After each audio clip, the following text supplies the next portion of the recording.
It just confirms to me that you must see the political and personal experience of Donald Trump. Thanks for joining us, Pauline. Look, there's something that's been occurring to me over the past few days when I've looked at this hatred and bile and demonisation that's been directed at Trump, and I just see so many parallels to what you've experienced in politics. Now, I disagree with a lot of what Trump has said and done, and you know, back in the day I used to disagree a lot with you and have done continuously.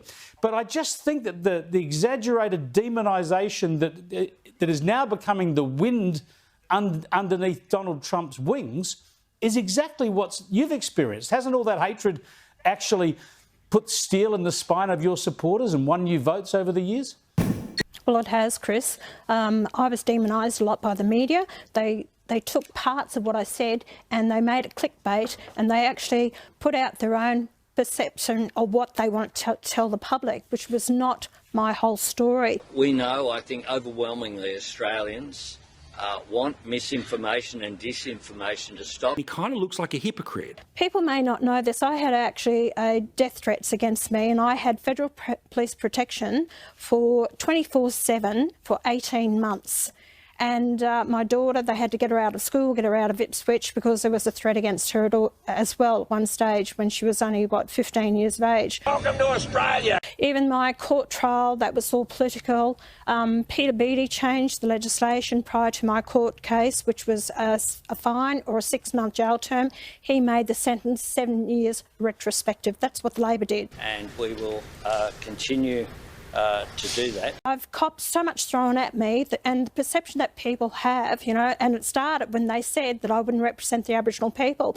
And I never said it at all. It was never the case. Yet the Australian printed it.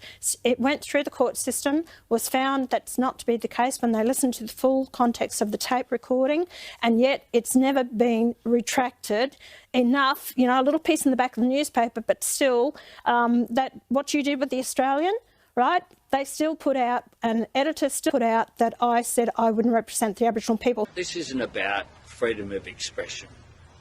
This is about the dangerous implications that can occur when things that are simply not true, that everyone knows is not true, are replicated and weaponised. That's my style. I hope you've noticed that. He kind of looks like a hypocrite. So I have to wear this all the time. The perception that people have about me, my policies, is not the truth. Yeah, well, those added examples and reminders you've given us, it just confirms to me that you must see the political and personal experience of Donald Trump, and you must empathise with that very personally, but also politically, you must see that his opponents are making some obvious mistakes. What happened was that at my period of time, the first couple of years I was in Parliament, and I actually travelled the country for 9 months of the year. I travelled length and breadth of this nation. I spoke to the people. They knew what came from my lips. I didn't rely on the media. That's why to this day people still are there supporting me. And that's exactly what Trump's doing. He's getting out, connecting with the people. They're hearing from him because people don't trust the media anymore. I'm sick of the biased media. I'm sick and tired of these ones with their own agenda. The media that are lazy these days, terribly lazy, they just report something else that someone else has put out. Yeah. They don't do the research, don't put the work and effort into it. I want you all to know that we are fighting the fake news. It's fake, phony, fake.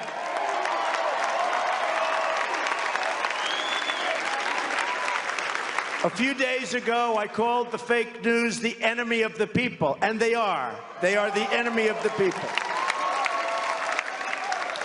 Because they have no sources, they just make them up when there are none. The other similarity with Trump, when you look at the policy focus at this Republican convention, it is on immigration. Immigration is such a palpable issue in the US that would not surprise you one bit, given, of course, how important it is in this country too.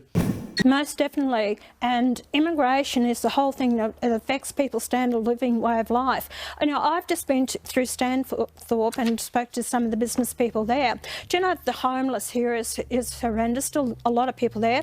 A house is $350 to $400 a week for rental accommodation. Reach for the stars. They can't build any new houses here because guess what? the council isn't releasing land because they can't pump the water. So the pumping facilities here are actually beyond use, so they can't increase the housing here. Yet they keep bringing more and more migrants into the country. They can't move to country towns because they don't have the infrastructure. Stanthorpe was in drought there, and I came up here that time to help them cart water up here, to give them support. They've done nothing to look at the infrastructure of putting in security, of water security for these country towns. Yet the immigration they're bringing in is destroying it, and we can't keep up with it. No. Albanese said he'd pull back on immigration, which they haven't done.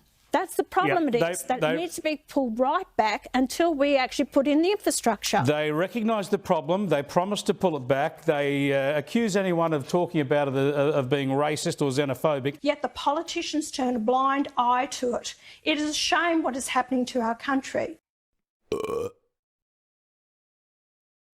dishonest media did not explain that I called the fake news the enemy of the people, the fake news. They dropped off the word fake. And all of a sudden, the story became the media is the enemy. They take the word fake out. And now I'm saying, oh, no, this is no good. But that's the way they are.